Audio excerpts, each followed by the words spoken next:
Hello everyone, and welcome back to Dancing with Damage. I'm Ian, your resident philosopher. And I'm Abby, your resident author. And today we talk about international trade, and most likely we are going to get into Act 4, which is the banishment of damage. Dun, dun, dun.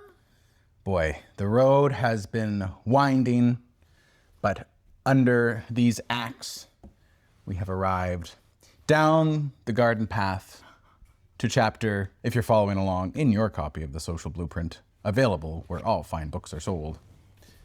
Actually, I don't know where that is, but it is available somewhere. At least Amazon and Chapters and Barnes & Noble. I know the big ones for sure. And then I think smaller ones can elect to sell it, so maybe. There you go. So that will put us at chapter 44, and then, as I say, potentially 45, and maybe 46. Wow. I really like 46 because the fable in that chapter is about soup. And what's better than soup? Delicious. In the last episode, we chatted about So much stuff. so much stuff, but I guess to boil it down, it would be about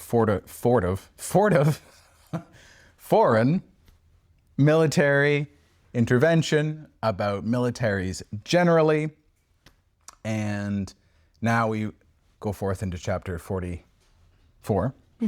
And in that chapter, Abby, we are trying to, like swelling, like painful swelling. So Abby, have you ever had a twisted ankle or something like that? I have. It does suck. It does suck. When's the last time you had one?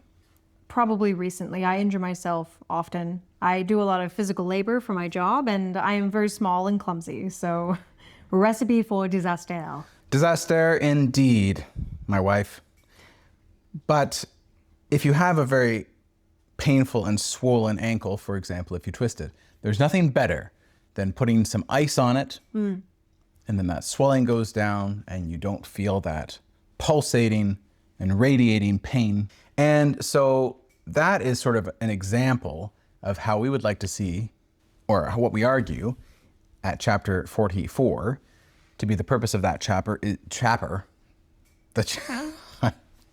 the purpose of that chapter. And by the way, I have to say, you have excellent first aid skills, and it's kind of like the chicken and the egg. I don't know if you're so good at first aid, or if because I am injured so frequently, you've had to learn in order to adapt. Either way, I'm grateful. Yes, that's very thoughtful of you to say that, Abby. Yes, it is both. So, swelling, yes. We talked a bit about the Industrial Revolution and how the population going from mainly agrarian and rural into large condensed cities. There are quite a few cities in the world today that are actually over 10 million people, I think. That's a lot of people. You can imagine. I don't want to. You don't want to. I recently read on the internets, which has never been wrong, that Tokyo, the greater Tokyo area, has 30 million people. Seems like a lot of people. I guess there's a lot of apartment buildings. There Yes. must be. I don't know how else you'd fit people. Unless Tokyo is bigger than all of Japan, suddenly, magically. They live like moles in burrows.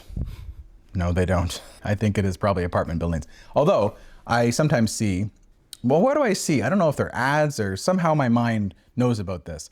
They're like micro apartments. Have you heard of these? I think in some very densely populated places. Don't take my word for it. Do your own research on this one. We're going to Google it later.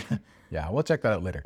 But I think there are some areas where it's probably like closet sized, but the person lives there and just it's like a little pod. I think they're called pods.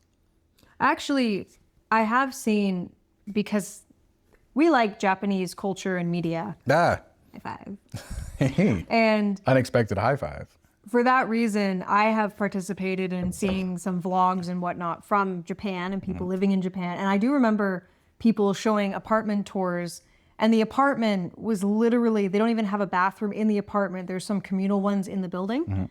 And it's literally just a bed that hides away in the wall and sort of like a small table and one hot plate and maybe a mini fridge, and that's it. And that's their whole apartment. So I think that might be what you're talking about. I think so. And remember our friend the bat, the mighty bat.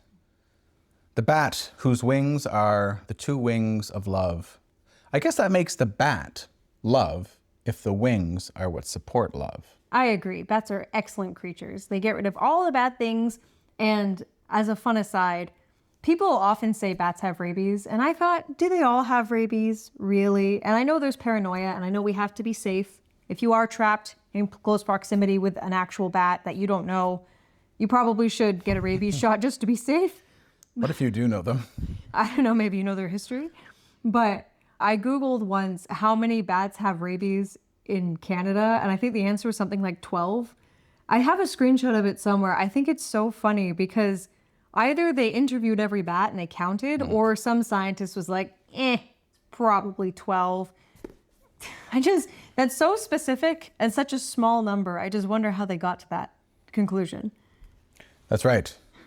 That's right. That is a very small, elite demographic of bats. Also, I think rabies is fatal. I don't know if it's fatal to animals. I think it is. I'm pretty sure it's fatal to everyone unless you can get the inoculation quickly. So hopefully those 12 bats were able to pass it on, because otherwise... Why do you hope that? Well, I guess actually probably better if they didn't. But that either means the number has stayed the same since she Googled it, or they've all sort of gone to the big back box in the sky. So maybe the number is less or more now. Google it. Let me know what it says. I think it's really funny. Yes.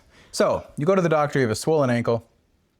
Best thing to do is put ice on it, and then that painful swelling goes away. And just like we talked about in the beginning, the bat teaches us that without proximity and codependence, love has a hard time getting off the ground. And in big cities, ever since the Industrial Revolution sort of kicked in, we see a proliferation of these super large cities. And so to relieve that swelling, the ice that is going to be put on that injured part of humanity is what we argue for re-ruralization. Something I cannot say without sounding like I am unable to speak properly. I do not know if this is a word, but it just occurred to me that we want people to be more rural, and sort of that humanity has been more rural before, so they are re-ruralizing themselves. Basically, nature is good. Concrete is not as good for humanity. And I think it's pretty prolific. I mean, we live somewhere, as we've said before, that is very rural and is near trees and water, and it's very aggressively within nature. You would not say we were anywhere near a city. We are our own neighbors. Our nearest neighbor is a lake. And then our other nearest neighbor is probably some deer or a bear or fox. I don't know. But we're not near the rest of humanity. We have to drive for some time to get to Anne's store. Well, there is that rabid bat in the tree next door. One of the 12. Yeah. No. It's a very nice neighborhood. There are no rabbit animals near here that we know of, which is nice. But everyone who comes up from Toronto, we're not that far away from Toronto, but everyone who comes up is always amazed. And they say, I've never felt like this. The air is so clean. The sky is so blue. At night, you can see all of the stars without any light pollution, which is really nice. I still appreciate it, but I'm more used to it now because this is our reality day to day. But it always amazes me that every single person who comes to stay here is amazed and bewildered, not necessarily by any of the amenities we have or any of the structures we have, but specifically just being in nature. So I think it's part of our soul that we desire to be in and as close to nature as possible. Very true. And Abby, I disagree. Actually, my mother brought a cheesecake up to us once, and I did see a rabid animal. And if you would believe it, it was wearing your clothes as it clawed at the cheesecake. I don't know if that's rabid or just enthusiastic. Its claws drenched in frosting. You know what frosted cheesecake, No. silly goose? What's on it? Icing? Just pure magic. Just cheesecake. You don't frost a cheesecake. You don't put a bumper sticker on a Ferrari. Wow. You know? Wow. That shows how much I know about cheesecakes. And Abby, like a train, can you imagine if a train were trying to chug along, but there were no tracks? I don't think that would go so well. Wouldn't go very well. No. And so remember, friends, when we say it would be good for humans at this stage in the axe to disperse from urban areas so that cities as they exist now don't, remember, this generation is like that train. It wouldn't be able to do that. It is simply too fearsome and daunting an idea for this generation. But tracks will have been laid down at this point in the act so the train can smoothly chug forward into the vital future of humanity. Now, what tracks am I talking about? Do you know? Well, here's the thing. Good news, everyone. You're actually already in Act 4. You thought there would be a difficult transition. No, I just sort of forgot to lead us into the last chapter of Act 3. So I'm going to do that now. I mean, to be fair, for the most part in our discussions, we haven't been following the order of the chapters religiously. If you look back at some of our chapters, it was like chapter 25, then chapter 20, then chapter 22, then like chapter 30, then chapter 23. We were just going in whatever order we felt like. But we did preface this video by saying we would talk about the last chapter in Act 3, so we will do that now. And it ties in well with re-ruralization because the goal essentially is to help save the planet, help reduce as much as possible climate change, bring people back to nature. And one of the main ways we can accomplish this, which is the jeweled finale of Act 3, I guess, just because everything should be jeweled. It makes it shiny and pretty, and we're apparently pirates, so we like that kind of thing. Yes. Arr. So the end of Act 3. So put a pin in that train for a minute. We're going to come back to that train. We're going to board again. We will be your conductors. Toot, toot. Toot, toot. Forgive us. Abby's right. We kind of meander. But it reminds me, there's this quote. It's either Muhammad Ali or George Foreman. It's one of these boxers. In terms of the quote, to the best of my recollection, is everyone has a plan until you get punched in the nose. The book is like, if a boxer is practicing against a punching bag, it's sort of easy to do the routine and the blows you want to administer in order. But when Abby and I sit down in front of you, our friends, we are battling with ourselves mainly. We are our biggest foes. And so it's hard for us to get the exact order of operations correct. So bear with us. But that's kind of funny, Abby, to kind of go off piste a little bit. It's how I exist every day. If we were in the rainforest, you would want to meander around and look at different things. Isn't the rainforest extremely dangerous? It's full of very many poisonous things and also things that want to eat you. And sometimes they want to eat you and they're poisonous. I think the rainforest will take some skill to live in, for sure. So in terms of what we missed, we wanted to wrap up Act 3 talking about international trade. And I like the fable in this one because it sort of rounds off a trilogy of fables. A trifable, if you will. A trable. Or a trilogy, if I might. You might recall that we talked about developing an immune system, or I don't even know if we brought this up in the episodes, but it's in the social blueprint. And we were talking a bit about social ills, in particular drugs. Now, you watching this at home, my friend, or friends, one might think, well, drugs are not part of my life. Drugs can come in many forms. When we think of the word drug, Abby, like not a pharmaceutical drug, but other kinds of drugs, habit-forming drugs that can take all sorts of forms, but we often think of cigarettes, tobacco, or nicotine, I suppose, more specifically. Alcohol, opioids, sugar. All these things that the world has, especially in this generation, and almost certainly for generations to come. We have all these dangers, even in society, which is funny because humans come out of nature thinking we're safe from the ravages of the world, and we are. We're not worried about wolves anymore. We're not worried about typically in developed countries dying of hypothermia or dying of hunger, dying of disease, dying of infection. These things have kind of faded into our history.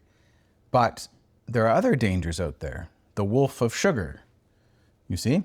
The rabid bat of caffeine. The rabid bat of caffeine. Ooh, I think there's some in here. Caffeine is absolutely an addictive substance. Yeah, it's not ideal. So, indeed, we want to inoculate ourselves from the dangers of these kinds of contemporary predators. And also, there's dangers and pitfalls and minefields that we have in our own lives that we want to be able to avoid. You mentioned it sort of at the beginning of the episodes, bad relationships. I think I talked about excessive spending and incurring debt unnecessarily. We talked about being sedentary and letting your health go.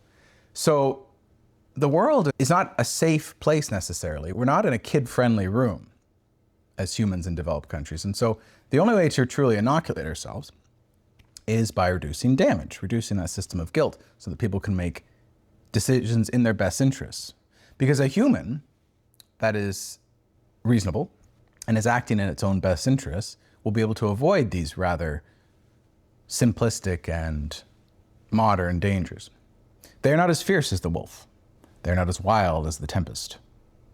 But to the damaged, they become as a minefield to a blind person. But if you take off the blindfold, you can walk around the mines or just maybe go somewhere else. I don't think we should be hanging out in minefields, just a thought. Very true. And so what I'm getting at is the tri-fable.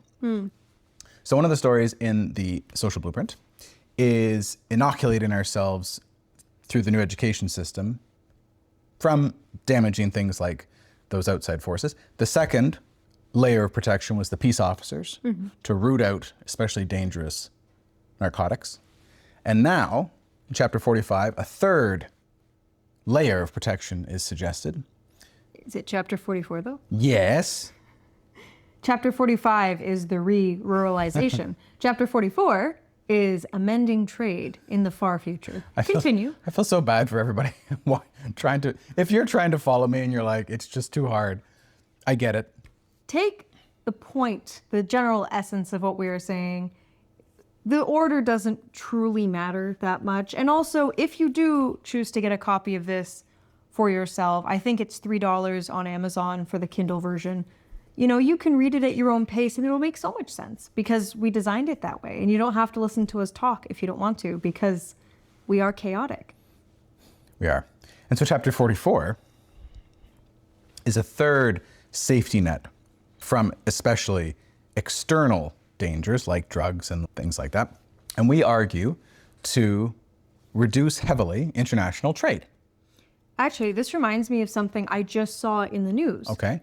So in summary, I know Ian will have about 75 metaphors to explain this better, but just in summary, the basic message in our book is not that trade is essentially bad and that people who, as an example, don't have a certain staple food item and no way to grow it in their country shouldn't be allowed to have that item. We absolutely agree that essential international trade is important. We are saying things like all of the single-use plastics and items that break immediately and things that they sell in largely dollar stores that no one actually needs and don't actually make people happy and are just going to the landfill. We shouldn't be sending those internationally, let alone making them. And also there are things that it would make more sense financially for your country and also heavily reduce climate change if you just made them in the country you produce them in. We wouldn't pay so much. And it wouldn't have to be transported at very expensive rates internationally and pollute the world. Abby's right. And her example certainly makes a lot of sense for this generation. If you ever Google your country's import-export products, you'll see that there are sort of three reasons why a country might want to reduce imports and exports more. Reason number one, as Abby mentioned, there's a lot of carbon emission and a climate impact by shipping things around the world. It's a built-in carbon price to that activity. And even if, as we hope, the world has gone more green in terms of green energy by the time these acts conclude, it's unrealistic to think that large shipping vessels and the whole system could be made totally carbon neutral. So although that's certainly a goal, reason number one is carbon emission. Number two is we are seeing now in the news, bear in mind, and not to toot our own horns here, but we started writing this book a long time before the current political landscape. But it goes to show that an over-reliance on international trade is all well and good until certain countries become so damaged in their policy and their leadership that a reliance on those countries for trade is foolhardy. And actually, a lot of countries right now are sort of already starting to follow this advice by nationalizing things and trying to make it so products can be created at home. Yeah. Tariffs, cost of importing, exporting, climate irregularities that make it hard and more dangerous to ship things from place to place. There's a lot of very potent current reasons why international trade is in some cases being reduced or becoming harder. And we're trying to inoculate ourselves for the future and start thinking about reducing unnecessary trade. Start thinking about it now so decades in the future it can be accomplished. That's right. So making things intranationally. And remember, Abby, one of the wings of love is codependence. And we find ourselves on that wing very injured and lame because it's so often that we have a product in front of us that we want for our quality of life, have no idea who made it. But even if we could say, oh yeah, I know where that product was made a few cities over. If it had a town you recognized on it. There's a lot more love in the system because of the factor of codependence at play there. Some call it national pride. That is largely eroded in many developed countries, and it's in part because of that reason, that wing of love that has become enfeebled. And the third reason is the trianalogy, because it is sort of known that a lot of drug trade and black market trade and sort of lax labor law trade, or exploitation. That's a much better way to put it. International trade promotes the idea of, if I can get a product cheaper in another place, I'm going to turn a blind eye to the manner in which that product was produced.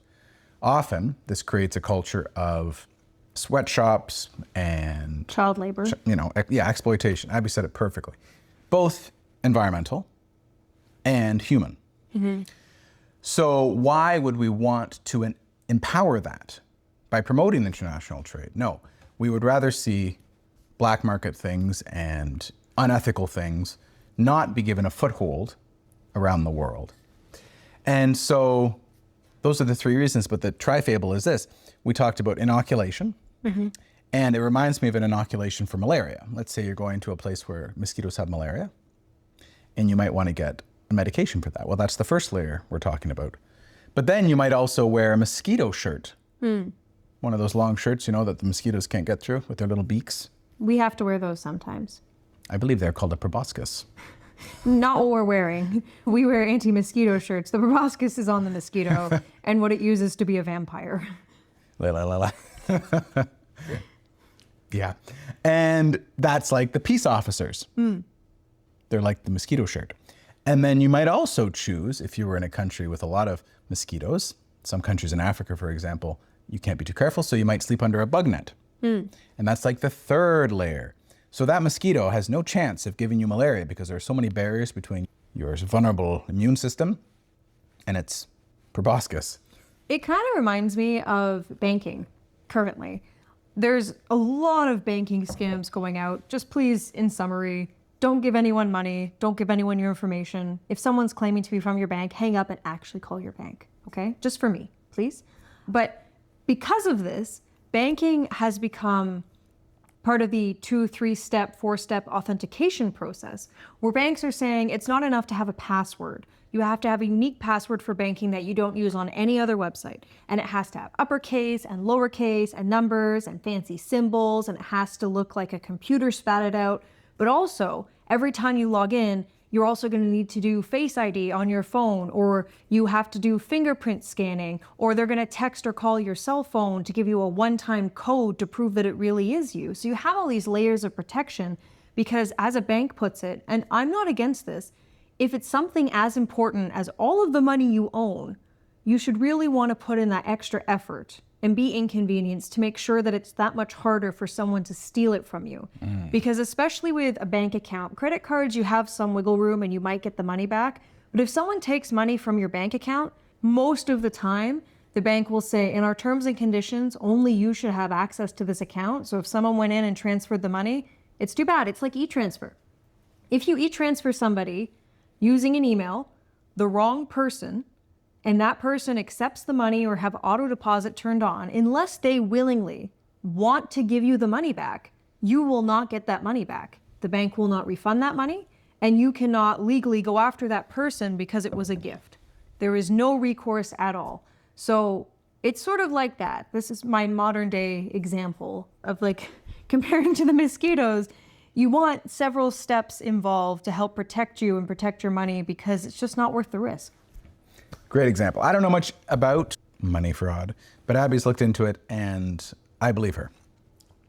And so that is why those 3 reasons, and completing the trifable of the mosquito and the malaria, which I actually don't think I brought up earlier, but know that I was thinking about it, is why we would want to see a reduction, almost to cessation of international trade. But as Abby put it in the beginning, of course, there are some items that would be necessary to trade. But there are some products that maybe nations would willingly give up if it meant protecting the improvements of another country. So that's just fine. So that is chapter 45. 44. 44. Now, do you remember when I Talks about a train. remember this? Toot toot. All aboard.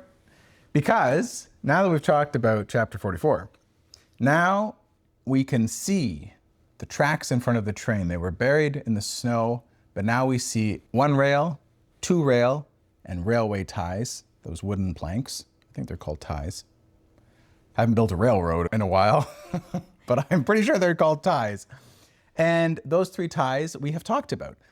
The first rail, the first side of the track, is like the apprenticeship program, which has already encouraged people and diverted young people to go into rural trades like farming.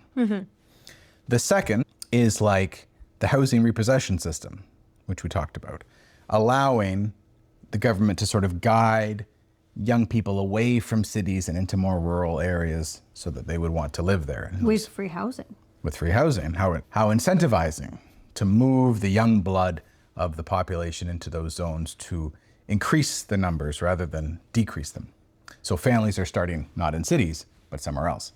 And the railway ties are like chapter 44 and the reduction of international trade, because as that fades and the exotic appeal of cities that comes from being able to get certain things, like I love sushi, but I'm pretty sure there are some types of fish that are in danger of extinction.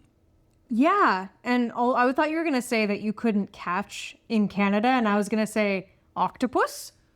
I don't think there are many octopi frolicking, and if they are, we should catch them. They're evil super geniuses, and they will get us.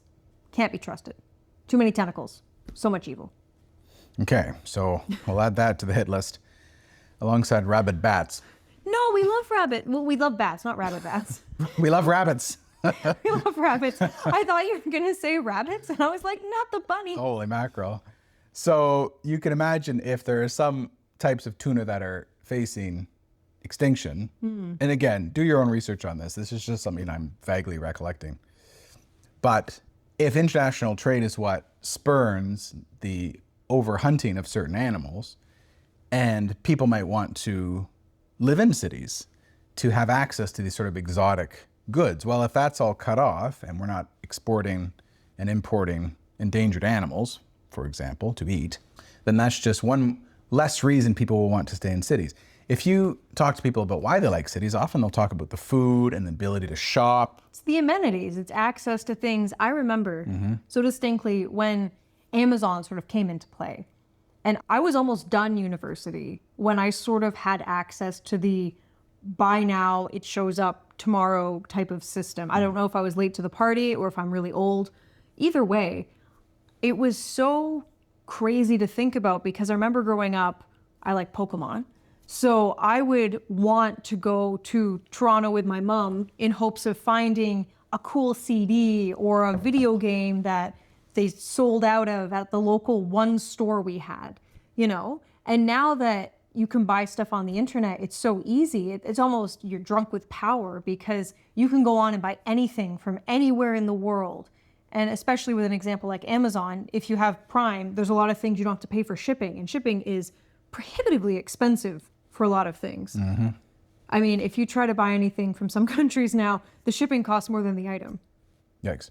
Yes. So those are the railway ties. Removing exotic goods from cities to reduce the appeal of staying there. Also in the education system, we were talking about getting youths exposed to nature quite a lot to feel comfortable there. As Abby said, to feel the call of their soul in the trees and the wind.